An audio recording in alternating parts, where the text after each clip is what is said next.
Salut à tous, c'est Lucas sur Solaris Japan FR. On se retrouve pour la première vidéo cartes et on va voir ce qu'il y a à l'intérieur de ce pack exclusif de cartes One Piece au Japon. Et à l'intérieur, vous avez donc 3 decks de démarrage. Vous avez aussi forcément un kit de démarrage, donc kit de jeu pour savoir comment jouer. Une arène pour pouvoir jouer à 2. Et surtout, l'utilité, c'est d'avoir un kit de démarrage vraiment très complet pour ceux qui veulent jouer ou juste collectionner, moins cher que si vous achetez tout un par un. Voyons donc voir tout de suite ce qu'il y a à l'intérieur. Ok, donc c'est parti, dispositif double caméra, comme ça vous voyez encore mieux. Voici comment se présente la boîte. Je suis désolé pour les petits reflets à cause de la lumière au-dessus, mais je pense que ça vous permettra de mieux admirer les artworks magnifiques de ces cartes. Alors, ouvrons ça. Et déjà, le packaging, j'aime beaucoup. Et si le One Piece, c'était justement ce pack Family Deck. Ok. Alors, vous voyez peut-être pas, mais on a là les 3 leader cards de chaque pack. Bon, chose un petit peu dommage, on n'a pas la boîte, la vraie boîte officielle. Alors, je tiens par avance à m'excuser pour le nom des personnages.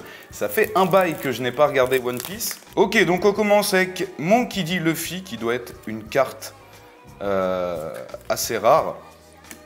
Encore une carte de Luffy, plutôt pas mal. Ah d'accord, on a des doubles. Oui, en fait, donc ça, je pense que c'est le pack de l'équipage de Mugiwara. J'aime beaucoup les artworks, sont vraiment magnifiques, je vous ai dit. Mais en plus, regardez, vous voyez, vous avez des petits reliefs. Et là, dans le fond, on a un peu la map de One Piece, c'est magnifique. Alors oui, vous avez des cartes en doublon parce que ce sont des decks faits exprès pour pouvoir jouer une partie directement. Donc là, on repasse sur des cartes un peu plus basiques. Donc Usopp. Ça, je pense que c'est des cartes normales, donc on en a 3, 4. Ça doit être des cartes d'effet. Le Carl. Carl, je crois que c'est le... C'est pas l'oiseau de Vivi. Je dis peut-être une bêtise. Sanji. Carte personnage. Alors, si ça vous intéresserait qu'on vous fasse une vidéo tuto de comment jouer, n'hésitez pas à nous le dire dans les commentaires. On vous fera ça avec plaisir. Ça va me demander beaucoup de travail, mais ce sera avec plaisir. Jinbei. Donc je pense qu'on aura encore Nami, Nico Robin, Chopper. Alors ils lui ont fait une carte vraiment mignonne, pas très forte, faut l'avouer. Nami. Donc là on est sur des illustrations plus classiques. Vous voyez que les cartes basiques ont des illustrations classiques, alors que... Oula, mais attends, ils ont mis Vivi dans l'équipage des Mugiwara. Franky, le fameux, vous savez, on va les passer 4 par 4. Brook. Donc ça doit être... Oui, c'est des cartes event. Donc là, on a Chopper qui se met en boule. Je trouve d'ailleurs qu'il a perdu beaucoup de flow, Chopper, hein, après l'éclipse. Je le préférais avant l'éclipse. Ça, c'est quoi? C'est Luffy Gomu Gomu no Jet Pistol. Ouais, Pistol, voilà. Heureusement, maintenant, je sais lire les kanas quand même. Sanji. Je ne sais pas si c'est le Diablo ou Côtelette ou peu importe. Le Vogue Mary. C'est ça, hein? Non, c'est le Sunny, pardon. Oula, les gros commentaires ont failli venir. Et ça, ce sont des cartes Dawn, donc c'est les cartes en fait qui vous permettent quand vous jouez. Donc pour les collectionneurs, ça, on s'en fout un peu, mais pour ceux qui jouent, c'est grâce à ça que vous pourrez faire vos attaques. Au final, dans ce pack, on n'aura eu que 3 cartes assez rares, on va dire. Donc la carte leader de Luffy, et Luffy et Zoro, qui ont vraiment des illustrations incroyables. Ok, on attaque maintenant le deuxième set qui, lui, je pense, lié au Supernova. Alors vous savez, hein, ce jeu One Piece Card Game, c'est pas que des decks comme ça, il y a aussi énormément de boosters. Et très bonne nouvelle pour vous, on va recevoir les boosters à partir de maintenant. Donc on vous fera des vidéos et vous pourrez aussi les acheter forcément sur Solaris Japan. Donc en carte leader, Eustace Kid Trafalgar Law en deuxième carte rare. Et qui sera donc le troisième Supernova à votre avis? Avoir sa carte rare, c'est encore Eustace Kid. Vraiment très stylé ces cartes. Hein. Lui, je sais absolument pas qui c'est. Bitto. Ça, je crois que c'est Capone. Ouais, c'est ça. Kobe, je l'adore Kobe, franchement. Mais c'est pas un rookie, lui. Oh, j'ai perdu trop de trucs. Bonnie. Alors ces cartes-là, c'est dommage en carte caractère que ce soit juste un gros plan comme ça. Je préfère les cartes où on voit le personnage en entier. C'est qui ça? Hito? Je sais pas. Hito?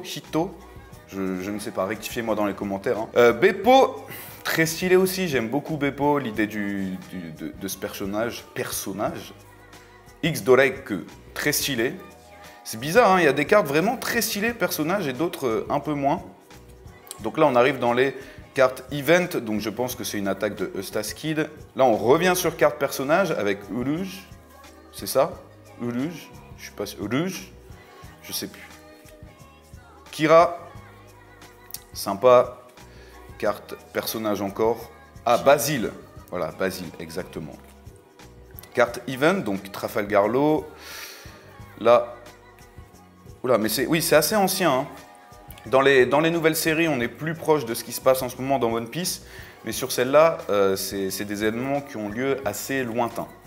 Donc voici les 3 cartes rares Prism Holo, vous appelez ça comme vous voulez, de ce set, donc Eustaskid et Trafalgar Law. Alors oui, dans les decks préconstruits, tout le monde a le même nombre de cartes, mais lorsque vous achetez des boosters, vous pouvez tomber sur des cartes rares, ultra rares, qui valent vraiment très très cher.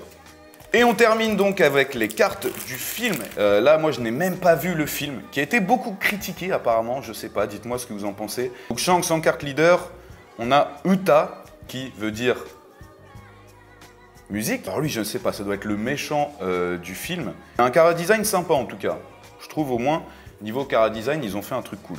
Aino, Ain, je sais pas, elle ressemble à... On dirait qu'elle pourrait s'appeler Violette, je sais pas pourquoi. Anne, il y a que des filles dans ce film ou quoi? Godon ou Godoso, je confonds toujours le N et le So en japonais, désolé les gars. Scarletto, mais c'est que des femmes. Mais c'est que des femmes. Bakara. Ah, lui, je le connais. Binzu. Il était dans le film... Ah, mais il y a peut-être le film One Piece Z. Est-ce que c'était dans le One Piece Z? Alors lui, je ne sais pas qui c'est, mais il ressemble à Barbe Noire quand il était jeune. Docteur Indigo. Carte événement, elle est stylée, j'aime bien. Caractère, donc Kalina. Oui, mais il y a vraiment que des femmes. Lui, je me souviens. Comment il s'appelait? Desoro? Desro, je sais plus. Shiki, ça aussi. Bah, en fait, c'est pas concentré à Zetto. Voilà, c'est pas concentré que sur le dernier film. T'as les persos de tous les précédents films aussi. Et voilà donc les 3 cartes holographiques de cette série. L'antagoniste principal, Shanks et Uta, c'est bien que pour ce pack, au moins, le perso leader soit différent, parce que dans les autres, on a eu 2 fois Kid, 2 fois Luffy. Donc ça, c'est cool. Voilà donc pour ce Family Deck 7 One Piece. J'espère que ça vous aura plu. C'est le début d'une grande aventure sur Solaris Japan. Si vous aimez les vidéos cartes, vous allez être servi. Je compte sur vous pour le petit like, l'abonnement. Je ne sais pas si vous vous souvenez des Miracle Battle Cardass à l'époque. Eh bien, sachez qu'il y a un nouveau jeu de cartes dans le même style avec toutes les séries du Jump. Et on vous fera aussi des vidéos unboxing, bien sûr. On a seulement 11 box. À mon avis, ça va partir très très vite. Édition limitée au Japon. Il n'y aura pas possibilité de restock. Donc, si vous êtes intéressé, le lien est dans la description en commentaire épinglé. C'était Lucas sur Solaris Japan FR. On se retrouve très vite. Mais d'ici là, n'oubliez pas, keep collecting. Jana.